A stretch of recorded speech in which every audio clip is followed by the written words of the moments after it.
Hello అండి అందరికీ good morning. Welcome back one more daily vlogs. So నా videos కనుక మీకు కొంచెమైనా సరే నచ్చినట్లయితే ప్లీజ్ వీడియోస్ లైక్ చేసి కొంచెం అయితే సపోర్ట్ చేయండి. మీరు అలా సపోర్ట్ చేయడం వల్ల నాకు కొంచెం మోటివేటింగ్ అయితే ఉంటుంది. సో ఇంకా వీడియోలోకి వచ్చేసినట్లయితే పిల్లలు స్కూల్కి వెళ్ళిన తర్వాత నేను ఇప్పుడు వ్లాగ్ అయితే స్టార్ట్ చేసేసానండి. పిల్లలు వెళ్ళిపోయిన తర్వాత మార్నింగ్ టైంలో నాకు వ్లాగ్స్ తీయడానికి అది అస్సలు వీలవ్వట్లేదు. ఇంకా చూసారు కదా, మన నైట్ పూట కిచెన్ అనేది ఎంత క్లీన్ చేసి పడుకున్నా సరే ఎర్లీ మార్నింగ్ మన కిచెన్ అలాగే మెయింటైన్ చేయాలంటే అస్సలు పాసిబుల్ అయితే అవ్వదండి. మార్నింగ్ టైంలో పిల్లలకి హడావుడిగా లంచ్ బాక్సెస్ ప్యాక్ చేయడం కానీ, లేదంటే బ్రేక్ఫాస్ట్ కానీ ఇవన్నీ ప్రిపేర్ చేయడంలో మనకు టైం అయిపోతుంది. ఉన్న హడావుడిలో మనం కిచెన్ అంతా అయితే మళ్ళీ మెస్సీ అయితే అయిపోతుందండి. ఎంత నీట్గా మెయింటైన్ చేద్దామన్నా సరే మెస్సీ అయితే అయిపోతుంది. అలానే నేను కూడా మొత్తం ఇంకా రచ్చగా అయితే అయిపోయిందండి. పిల్లలు స్కూల్కి వెళ్ళేలోపు మళ్ళీ అంతా అయితే తీసేసి కిచెన్ అంతా ఒక్కసారి అయితే మళ్ళీ ఒక్కసారి పైపైన అయితే అట్లా తుడిచేసానండి. తుడిచేసిన తర్వాత నేను కూడా ఫ్రెష్ అప్ అయితే వచ్చేసాను. ఇంకా ఫ్రెష్ అప్ అయిపోయి వచ్చేసానండి. ఈరోజు పూజ అయితే ఏం చేసుకోలేదు. ఇంకా పిల్లలకి మార్నింగ్ బ్రేక్ఫాస్ట్లోకి వచ్చేసి బీట్రూట్ చపాతీ అయితే చేశానండి. అది ఎగ్జాక్ట్గా అయితే పిల్లల వరకే సరిపోయింది. పిల్లలకి మా హస్బెండ్కి అయితే సరిపోయింది. ఇంకా అంటే ఎగ్జాక్ట్గా కలిపేది నాకు అదేందో ఎంత క్వాంటిటీ చేయాలో కలపాలని చపాతీ విషయంలో మాత్రం అస్సలు అర్థం కాదండి. ఎన్నిసార్లు ట్రై చేసినా సరే ఇంకా అలా వంటలు చుట్టిన తర్వాత మాత్రమే తెలుస్తుంది. మళ్ళీ ఒక్కదానికి ఏం కలుపుకుందాంలే అని చెప్పేసి నేను ఈరోజు అయితే బ్రేక్ఫాస్ట్ చేయకుండా డైరెక్ట్గా అయితే జ్యూస్ అయితే తాగేస్తున్నాను. ఇంకా క్యారెట్ బీట్రూట్ జ్యూస్ అయితే చేసేసుకున్నానండి. అందులో కొంచెం హనీ వేసేసి అయితే తాగేసుకుంటున్నాను. ఇంక ఇలా తాగేసిన తర్వాత ఇప్పుడు వచ్చేసి నేను మార్కెట్లో అయితే స్వీట్ పొటాటో అయితే తెచ్చుకున్నానండి. నేను ఇంతకుముందు వచ్చేసి ఒక 55 కేజెస్ ఉండేదాన్ని. అంటే ఒక 2-3 ఇయర్స్ బ్యాక్ కొంచెం చెబ్బీగా కొంచెం బొద్దుగా మీరు అబ్జర్వ్ చేసినట్లయితే నేను ఛానల్ స్టార్టింగ్లో కూడా ఇప్పుడు నేను ఛానల్ స్టార్ట్ చేసి కూడా 2 ఇయర్స్ అయితే అవుతుంది కంప్లీట్గా. అంటే 1.5 ఇయర్ అయితే అయిపోతుందండి. ఛానల్ స్టార్టింగ్లో కూడా నేను మంచిగా బొద్దుగానే ఉండేదాన్ని. ఈ 1.5 ఇయర్లో కొంచెం చాలా వెయిట్ లాస్ అయితే అయ్యానండి. కొంచెం పిల్లల ప్రెజర్ వల్ల కావచ్చు, ఇంట్లో ఉన్నటువంటి ప్రాబ్లమ్స్ వల్ల కావచ్చు, లేదంటే పని స్ట్రెస్ వల్ల కావచ్చు. పిల్లలు మెయింటైన్ చేయాలంటే చాలా కష్టం కదా. ఎంత మెయిడ్స్ ఉన్నా సరే ఏమున్నా సరే ఇంకా పిల్లలకి వండడం కానీ పెట్టడం కానీ వాళ్ళ డ్రాపింగ్ అంటే కొంచెం ఇంటి మేనేజ్ చేయడం అంటే కొంచెం టఫ్గా ఉంటుంది కదా. అలా అని చెప్పేసి కొంచెం స్ట్రెస్ వల్ల ఈ మధ్య కొంచెం వెయిట్ లాస్ అయితే అయ్యానండి. నాకు ఇలా అస్సలు మంచిగా అనిపించట్లేదు. ఎంత ట్రై చేసినా సరే వెయిట్ గెయిన్ అయితే అవ్వలేకపోతున్నాను అండి. చాలా రోజుల నుంచి అయితే ట్రై చేస్తున్నాను. ఎలా అయినా సరే వెయిట్ గెయిన్ అవ్వాలి, ఒక 5 కేజెస్ అయినా వెయిట్ గెయిన్ అవ్వాలని చెప్పేసి. ఎందుకో కానీ కొంతమంది అయితే చాలా వెయిట్ ఉన్న వాళ్ళు 60-70 కేజెస్ ఉన్న వెయిట్ లాస్ అవ్వాలని ట్రై చేస్తారు. ఎప్పటికీ వాళ్ళైతే కొంతమంది అయితే అవుతారు, కొంతమంది ఇంకా అవ్వలేరండి. అలా అని చెప్పేసి నేను రివర్స్లో వెయిట్ గెయిన్ అవ్వాలని చెప్పి ట్రై చేస్తూ ఉన్నాను. అందుకని చెప్పి ఇలా స్వీట్ పొటాటో కానీ, పల్లీలు ఉడకబెట్టుకొని తినడం కానీ, ఇంకా లేదు అని అంటే ఇలా పచ్చి కొబ్బరి ఇవన్నీ తింటే వెయిట్ గెయిన్ అయితే అవుతారంటండి. అందుకని చెప్పేసి వీటన్నిటిని అయితే అప్పుడు ఒకటి అంటే రోజులో ఇట్లా ఒక్కొక్కటి పెట్టేసుకొని ఇట్లా ట్రై చేస్తూ ఉంటాను. సో వెయిట్ గెయిన్ అవ్వాలనుకున్న వాళ్ళకి ఎవరికైనా సరే చిన్నపిల్లలు కూడా చాలామంది చాలా బక్కగా ఉంటారు కదా. అటువంటి వాళ్ళకి కూడా చిన్నపిల్లలకు కూడా ఈ స్వీట్ పొటాటోని మనం ఇలా కుక్ చేసి స్మాష్ చేసి పెట్టేసినట్లయితే చాలా వెయిట్ గెయిన్ అయితే అవుతారండి. ఇంకా అలా స్వీట్ పొటాటో కూడా ఇంకా బాయిల్ అయితే అంటే కుక్ అయితే చేసి స్టీమ్ అయితే చేసేసుకుంటున్నాను. అది అలా స్టీమ్ అయ్యేలోపు టైం వేస్ట్ ఎందుకని చెప్పేసి ఇప్పటికే ఆల్మోస్ట్ నేను వ్లాగ్ స్టార్ట్ చేసేలోపు 11 అయితే అయిపోయింది. నేను వీడియో షూట్ చేసుకుంటూ వీడియో తీయాలి, కుక్ చేసుకోవాలి అంటే చాలా టైం టేకింగ్ ప్రాసెస్ అండి. 1 అవర్లో అయిపోయే కుకింగ్ అనేది నాకు 2 అవర్స్ అయితే టైం అయితే పడుతుంది. ఇప్పటికే 12 అయితే అయిపోయింది. మళ్ళీ పిల్లల్ని పిక్ చేసుకోవడానికి స్కూల్ దగ్గరికి వెళ్ళాలి కదా 12:45 కల్లా. ఇంకా ఫాస్ట్గా అది కుక్ అయ్యేలోపు టైం వేస్ట్ ఎందుకని చెప్పేసి వంటకు కూడా అయితే ఒకవైపు అయితే ప్రిపేర్ చేసుకుంటూ ఉన్నాను. మార్నింగ్ పిల్లలకి వచ్చేసి లంచ్లోకి వచ్చేసి పాలకూర రైస్ అయితే చేశానండి. అదైతే కొంచెం అయితే ఉండిపోయింది. నేను రెగ్యులర్గా నేను ఒక్కదాన్ని ఆఫ్టర్నూన్ ఉంటాను కాబట్టి నేను పిల్లలతో పాటే మార్నింగ్ ఇంకొంచెం ఎక్కువ వేసేసుకుని నేను పిల్లలకి చేసే రెసిపీనే నేను కొంచెం అయితే అలా ఉంచేసుకుంటే నాకు ఆఫ్టర్నూన్ కుక్ చేసుకునే పని అయితే ఉండదండి. బట్ ఈరోజు అయితే చెల్లి ఊరి నుంచి అయితే వచ్చేసింది. అందుకని చెప్పేసి ఇంకా నాకు ఒక్కదానికే సరిపోతుంది కదా, ఇంకా చెల్లి కూడా ఉంది కదా అని చెప్పేసి పప్పు అయితే చేస్తున్నానండి. ఈ పప్పు చేసినట్లయితే మన ఈవినింగ్ టైంలో కూడా ఇంకేదన్నా ఈ పప్పు కొంచెం అయితే ఉండిపోతుంది. ఈవినింగ్ టైంలో ఇంకొంచెం ఏదన్నా ఫ్రై కానీ ఇంకేదన్నా పచ్చడి కానీ చేసేసినట్లయితే ఈవినింగ్ సరిపోతుంది కదా. చాలా క్విక్గా ఈవినింగ్ ఏదన్నా ఫాస్ట్గా అయిపోతుంది వంట పని అనేది చెప్పేసి ఇంకా చెల్లి నేను ఇద్దరమైనప్పటికీ కూడా పప్పు అయితే చేస్తున్నాను. నేను మన ఒక్క సాటర్డే అనే కాదండి, ఎవ్రీ సాటర్డే నేను మార్కెట్కి వెళ్ళిన ప్రతిసారి అయితే 2 రకాల ఆకుకూరలు అయితే తప్పకుండా అయితే తెచ్చుకుంటాను. మా ఇంట్లో డే బై డే తప్పకుండా పప్పు అయితే ఉంటుందండి. అది ఏ రకం పప్పు అయినా సరే కందిపప్పు అనేది తప్పకుండా యూజ్ చేస్తాము. పిల్లలు కూడా చాలా ఇష్టంగా తింటారు. మా పిల్లలే కాదేమో చాలామంది ఎక్కువ పప్పు తినడానికి ఎక్కువ ఇష్టపడుతుంటారు, వెజిటేబుల్స్ వీటన్నిటికంటే కూడా. అలాగే మేము కూడా డే బై డే పప్పు అయితే తింటూ ఉంటాము. అలాగే నేను తెచ్చుకునేటటువంటి ఆకుకూరలో పాలకూర అయితే తప్పకుండా తెస్తానండి. దాంతోపాటు పాలకూర తీసుకుంటాను. అది కాకుండా ఆప్షనల్ వచ్చేసి తోటకూర కానీ, మెంతాకు కానీ, చుక్కకూర కానీ, గోంగూర కానీ వీటి 4గిట్లో ఒక్కొక్క వారం ఒక్కొక్కటి అయితే తీసుకొచ్చుకుంటూ ఉంటాను. వీటన్నిటిలో ఏది తీసుకొచ్చుకున్నా సరే ఓన్లీ పప్పు కోసమే యూజ్ చేస్తానండి. అలాగే పాలకూర తెచ్చుకున్నట్లయితే పిల్లలకు ఓన్లీ రైస్ రెసిపీస్లోకి లంచ్ బాక్సెస్కి మాత్రమే యూజ్ చేస్తాను.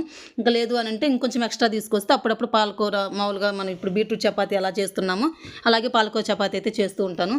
నాకెందుకో కానీ పాలకూర పప్పులో పెట్టుకున్నట్లయితే చప్పగా అనిపిస్తుందండి, అంత టేస్ట్ అనిపించదు. కాకపోతే మనకు ఉన్నటువంటి ఆకుకూరలు అన్నింటిలో కల్లా పాలకూరలోనే మనకు హై రిచ్ ఐరన్ అనేది ఉంటుంది. పాలకూర మనకు చాలా హెల్త్కి మంచిది. అందుకని చెప్పేసి ఎలాగైనా సరే పిల్లలకి పాలకూర మనం డైట్లో జాయిన్ చేసుకుంటే అయిపోతుంది కదా అని చెప్పేసి పాలకూర రైస్ అయితే పిల్లలకి వీక్లీ వన్స్ ఏ డే అయినా సరే పిల్లలకి తప్పకుండా అయితే పాలకూర రైస్ అయితే చేసి పెడుతూ ఉన్నానండి. ఇంకా పాలకూర పప్పు చేస్తే ఇంకా రిమైనింగ్ ఆకుకూరలు ఏది తెచ్చినా సరే ఇంక ఇలా పప్పు అయితే పెడుతూ ఉంటాను. అలా అని చెప్పేసి మెంతాకు పప్పు అయితే పెట్టేశానండి. ఇంకా అది అలా పెట్టేసేలోపు ఈలోపు ఇవి కూడా అయితే కుక్ అయిపోయాయి. ఇంక ఇప్పుడు వీటిని అయితే నా బ్రేక్ఫాస్ట్లోకి అయితే ఈరోజు తినేస్తాను. ఇప్పుడైతే 12 అయితే అయిపోయిందండి నేను ఇప్పుడు తినేలోపు. ఇంకా చెల్లి అయితే ఊరి నుంచి వచ్చేసిందని చెప్పాను కదా. ఈవినింగ్ ఇంకా లంచ్ అయిపోయిన తర్వాత పిల్లల్ని స్కూల్ నుంచి పిక్ చేసుకొని వచ్చేసిన తర్వాత చాలా రోజుల నుంచి అనుకుంటున్నాను, ఒక 20 days 1 month అయితే అయిపోతుందండి అల్లం పేస్ట్ ప్రిపేర్ చేసుకుందామని చెప్పేసి రోజు అలాగే పోతుంది. ఈ అల్లం పేస్ట్ ప్రిపేర్ చేసుకోవడానికి మనకి ఎక్కువ టైం అయితే తీసుకుంటుంది. అంటే మెయిన్ అది మిక్సీ బట్ అది ఆ వెల్లుల్లి మామూలు పొట్టు తీసుకోవడం కావచ్చు, లేదంటే అల్లాన్ని కడిగేసుకొని క్లీన్ చేసేసుకొని పీల్అవుట్ చేసుకొని ఈ ప్రాసెస్ ఎక్కువ ఉంటుంది. ఇంకా చెల్లి వచ్చింది కదా, ఎలాగో చెల్లి ఉంది కదా, మళ్ళీ ఈ రోజైతే ఊరైతే వెళ్ళిపోతుందండి. అందుకని చెప్పేసి ఇంకా చెల్లి ఖాళీగానే ఉంది కదా అని చెప్పి బ్రేక్ఫాస్ట్ అయిపోయినా చెల్లికి అయితే వెల్లుల్లి అయితే ఇచ్చేసాను. ఒక పక్క చెల్లి అయితే ఒలుస్తూ ఉందండి. ఇంకా అల్లం అయితే నేనే కట్ చేసేసుకుంటాను ఈవినింగ్ టైంలో ప్రిపేర్ చేసుకునేటప్పుడు అని చెప్పి చెల్లికి వెల్లుల్లి ఇచ్చాను. వెల్లుల్లి అయితే ఒలిచేస్తుంది. ఇంకా ఈలోపు అయితే కందిపప్పు కూడా మొత్తం పప్పుకైతే కుక్కర్ అయితే పెట్టేశానండి. మనకి ఎప్పుడైనా సరే పప్పు అనేది అప్పటికప్పుడు కుక్ చేసేసుకోకూడదండి డైరెక్ట్గా. కనీసం అట్లీస్ట్ ఒక 1/2 hour పాటైనా కందిపప్పుని తప్పకుండా మనం సోక్ చేసేసుకోవాలి. అలా సోక్ చేసేసుకోపోయినట్లయితే మనకి గ్యాస్ట్రిక్ ప్రాబ్లం అనేది ఎక్కువగా వస్తూ ఉంటుందండి. అట్ ది సేమ్ టైం మనకి కుక్ చేసుకునేటప్పుడు కూడా ఎక్కువ టైం తీసుకుంటుంది, ఎక్కువ విజిల్స్ అయితే రావాల్సి ఉంటుంది. మెయిన్గా కుకింగ్ విషయం అనే కాదండి, మనకు అది అలానే కుక్ చేసుకున్నట్లయితే చిన్నపిల్లలు తినే వాళ్ళకి గ్యాస్ట్రిక్ ప్రాబ్లం అనేది ఎక్కువ వస్తుంది. ఎంత నానబెట్టుకొని మనం పప్పుని ఉడకబెట్టుకుంటే అంత మంచిది మన హెల్త్కి కూడా. అందుకని చెప్పేసి నేను ఒక 1/2 hour పాటు ఎప్పుడో కుక్కర్ పెట్టేసినా కూడా దాన్ని ఇంకా ఆన్ చేయకుండా అలాగే పెట్టేశానండి. ఈలోపు వచ్చేసి కాకరకాయ ఫ్రై అయితే చేస్తున్నాను. ఈ కాకరకాయలు కూడా మనకు 2 రకాలైతే ఉంటాయి. హైబ్రిడ్ ఉంటాయి, చిన్న చిన్నవి ఉంటాయి కదా. ఆ పెద్ద వాటికంటే కూడా చిన్న చిన్నవి క్యూట్గా చాలా బాగుంటాయండి. ఈ నాటువి అయితే నేను అవి అయితే తీసేసుకొని ఇట్లా పిల్లోట్ అయితే చేసేసుకొని చక్కగా ఇలా సర్కిల్ షేప్లో అయితే కట్ చేసేసుకున్నాను. ఇంకా అవి చేదు లేకుండా ఉండడం కోసం కొంచెం సాల్ట్, కొంచెం పసుపు వేసేసుకొని మొత్తం ఇలా కలిపేసుకుంటూ ఉన్నానండి. ఇలా మనం కలుపుకోవడానికి కొంచెం చేతులు అయితే నొప్పి అయితే అనిపిస్తాయి. కాకపోతే ఒక 10 minutes 15 minutes ఇలా కలిపేసినట్లయితే ఇందులో ఉన్నటువంటి చేదు అనేది పోతుందండి. కొంచెం మనం ఎలా అలా కలుపుతూ ఉండగా అవి కొంచెం మెత్తబడతాయి. అందులో ఉన్నటువంటి సాల్ట్ అనేది మనకి ఇట్లా వీడియోలో కనిపిస్తుంది కదా, ఇట్లా అయితే అయిపోయి కొంచెం మనకు ఉన్నటువంటి ప్రెజర్ని అంతా యూజ్ చేసి కొంచెం గట్టిగా ప్రెస్ చేసినట్లయితే అందులో చేదు అనేది పోతుంది. చాలామంది చేదు పోవడానికి కూడా మజ్జిగ ఉంటుంది కదా, ఆ మజ్జిగలో కూడా కొంచెం సాల్ట్ వేసి ఈ కాకరకాయని వేసి ఉడికిచ్చి ఒక్కసారి మళ్ళీ అందులో పసుపు ఉప్పు వేసి పిండేసి అలా చేస్తూ ఉంటారండి. నేను ఎప్పుడు అలా ట్రై చేయలేదు. మనకు కాకరకాయ అంటేనే దాని స్వభావమే చేదు ఉంటుంది. కాకపోతే మనం ఎంత ట్రై చేసినా, ఎన్ని చిట్కాలు యూజ్ చేసినా సరే, ఎలా ట్రై చేసినా సరే, ఎంత చేదు ఉండదు అనుకున్నా సరే కొంచెమైనా సరే అందులో చేదని తప్పకుండా అయితే ఉంటుందండి. నేను ఎప్పుడు కాకరకాయని యూజ్ చేస్తే ప్రతిసారి ఇలా పసుపు సాల్ట్ వేసేసి ఇలా పిండేసుకొని ఇలానే చేస్తూ ఉంటాను. కొంచెం ఎక్కడో లైట్గా అయితే ఉంటుందండి, కాకపోతే చాలా వరకు 90% చేదు అనేది పోతుంది. ఇంకా ఈసారి ఒకసారి అలా మజ్జిగలో కుక్ చేసి అంటే పాతకాలంలో వాళ్ళ అమ్మమ్మ వాళ్ళు ఇట్లా మన అమ్మ వాళ్ళు ఇట్లా అయితే చేస్తూ ఉంటారు కదా, మా అమ్మ కూడా ఎక్కువ అలానే చేసేదండి. నేను ఈసారి ఒక్కసారి ఎలా ఉంటుంది అంటే ఇలా చేస్తే ఈ ప్రాసెస్లో చేస్తే ఎక్కువ చేదు ఉంటుంది, అది ఎక్కువ చేదు అనేది పోతుంది, ఆ ప్రాసెస్లో చేస్తే ఎక్కువ చేదు పోతుంది అనేది మీకు నెక్స్ట్ టైం వ్లాగ్స్లో అయితే కమింగ్ వ్లాగ్స్లో అయితే మీతో షేర్ చేస్తాను నెక్స్ట్ టైం అది ట్రై చేసినప్పుడు. ఇంకా ఇలా అని చెప్పేసి ఒక సైడ్ అయితే కుక్కర్ అయితే పెట్టేశానండి. ఒక సైడ్ అయితే ఇలా ఫ్రై కూడా అయితే అవుతుంది.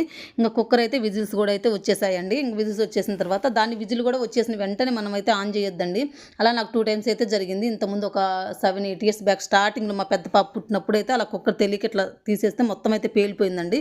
ఇంకా అప్పటి నుంచి కుక్కర్ విషయంలో కానీ, మన కిచెన్లో సంబంధించి గ్యాస్ విషయంలో కానీ నాకు చిన్న ఇష్యూ వచ్చినా సరే నాకు చాలా ప్రాబ్లం అండి. దానికి సంబంధించి టెక్నీషియన్ పిలిపించి ఇమీడియట్గా అయితే చూపించుకుంటూ ఉంటాను. మొత్తం ఒక 10 minutes 15 minutes అయినా సరే అది ఆవిరంతా ప్రెజర్ అంతా పోయిన తర్వాత మాత్రమే కుక్కర్ అయితే ఓపెన్ చేసుకుంటాను. నాకు అంత భయం అండి. ఇంకా నెక్స్ట్ వచ్చేసి అది అలా విజిల్ అది అలా ప్రెజర్ పోయేదాకా పక్కనైతే పెట్టేశాను. ఇంకా ఈలోపు వచ్చేసి ఇంకా ఇక్కడ కాకరకాయ ఫ్రై అయిపోయింది కదా, అందులో అయితే కారం అయితే వేసేసానండి. మనం ఆల్రెడీ అందులో సాల్ట్ పసుపు కొంచెం ఆల్రెడీ వేసేసాను కదా, అంటే మనం ప్రెస్ చేసుకునేటప్పుడు పిండేసుకునేటప్పుడు సాల్ట్ అది వేసేసాం కదా, ఇంక ఇప్పుడు కావాలంటే ఇంకొంచెం టేస్ట్ చూసుకొని వేసేసుకోవచ్చు.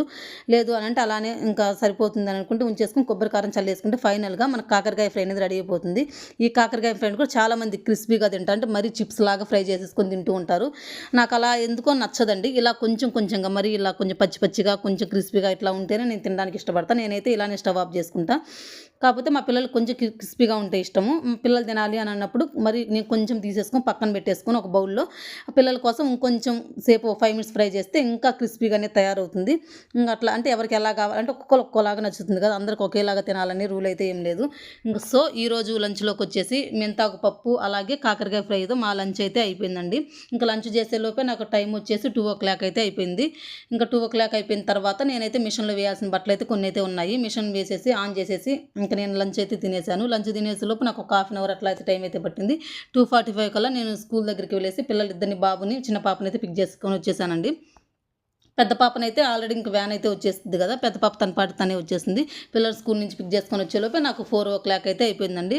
వచ్చేసిన తర్వాత చెప్పాను కదా, వచ్చేసిన తర్వాత అల్లం వెల్లుల్లి పేస్ట్ అయితే ప్రిపేర్ చేద్దాం అనుకుంటున్నానని చెప్పేసి మార్నింగే చెల్లికి అయితే వెల్లుల్లి ఇచ్చేసాను కదా ఒలవమని చెప్పేసి, ఇంకా చెల్లుళ్ళు అయితే ఒలిసి పెట్టేసిందండి. ఇంకా ఇదైతే కొంచెం కష్టం కదా, అంటే వెల్లుల్లి అయితే ఎవరైనా ఒలుస్తారు, చిన్నపిల్లలు ఒలుస్తారు, పెద్దవాళ్ళని ఎవరైనా ఒలుస్తారు కదా. ఇంకా అల్లం నేనే కట్ చేసుకుందాంలే అని చెప్పేసి నేను చెల్లికి అయితే ఇవ్వలేదు. ఇంకా నేనే స్కూల్ నుంచి పిల్లల్ని తీసుకొచ్చేసిన తర్వాత ఈ అల్లాన్ని అయితే క్లీన్ చేసుకుంటున్నానండి. అల్లంలో మనకి ఎక్కువ మట్టి అనేది ఎక్కువ ఉంటుంది కదా, ఒక్కసారి ట్యాప్ కింద పెట్టేసుకొని అంతా నీట్గా క్లీన్ అయితే చేసేసుకున్నాను. ఇంకా చేసేసుకున్న తర్వాత ఇలా ఒక నాప్కిన్ ఉంటుంది కదా, నాప్కిన్ తీసేసుకొని అంతా ఒకసారి అయితే తుడిచేసుకుంటున్నానండి. మనకి ఇది ఎక్కువ రోజు స్టోర్ ఉండాలంటే ఎటువంటి తడి లేకుండా చూసుకొని కొంచెం ఆయిల్ వేసేసుకొని మనం చేసుకున్నట్లయితే 1 మంత్ పాటు ఆ ఫ్రిడ్జ్లో అయినా సరే బయట అయినా సరే ఎక్కడైనా స్టోర్ ఉంటుందండి. ఇదిగోండి అంతా అయితే క్లీన్ చేసేసి అంటే తడి అంతా లేకుండా నాప్కిన్ పెట్టి తుడిచేసాను. ఇలా తుడిచేసిన తర్వాత కొంచెం కొంచెంగా తీసేసుకొని ఇలా పీల్ అవుట్ అయితే చేస్తున్నాను. చాలా అంటే చాలా టైం టేకింగ్ ప్రాసెస్ అండి. ఈ వెల్లుల్లి వలవడం కానీ ఇది పీల్ అవుట్ చేసేసుకొని ఇలా ముక్కల కింద కట్ చేసుకోవడం అయితేనేమి. కానీ ఒక్కసారి కనుక మనం ఇలా ప్రిపేర్ చేసి పెట్టుకుంటే నాకైతే అట్లీస్ట్ 1 మంత్ అయినా స్టోర్ ఉంటుందండి. కర్రీ చేసే ప్రతిసారి ఈ మధ్య 1 మంత్ అట్లీస్ట్ 20 డేస్ అయితే అయిపోతుందండి. ఎప్పటికప్పుడు కర్రీ ప్రిపేర్ చేసేటప్పుడు ఆ కర్రీ ఒక పక్క అవుతూ ఉంటుంది, ఇంకో పక్క ఇది తీసేసుకొని అప్పటికప్పుడు రోట్లో దంచేసుకొని వేసేసుకుంటూ ఉన్నాను. అలా చేయాలంటే నాకు అస్సలు వీలు అవ్వట్లేదు. ఇప్పుడు అనుకో ఇంకా ఇలా చేసి పెట్టేసుకుంటే ఒక స్పూన్ అందులో వేసేసి మనం ఇంకో పని చూసుకున్నట్లయితే మనకు టైం కూడా చాలా సేవ్ అవుతుంది. కిచెన్లో వంట చేయడానికి కూడా అంత చిరాగ్గా అయితే అనిపించదు కదా. ఇంకా అందుకని చెప్పేసి ఈ రోజుకైతే కుదిరిందండి. ఈ రోజైతే ప్రిపేర్ చేసుకుంటున్నాను. ఇంక ఇలా పీల్ అవుట్ చేసేసుకుంటున్నాను. ఈ పీల్ అవుట్ చేయడానికి కూడా నాకు చాలా అంటే చాలా భయం అండి. ఇలా పీల్ చేసేటప్పుడు కూడా చెయ్యి అయితే చాలా సార్లు అయితే కట్ అయిపోయింది.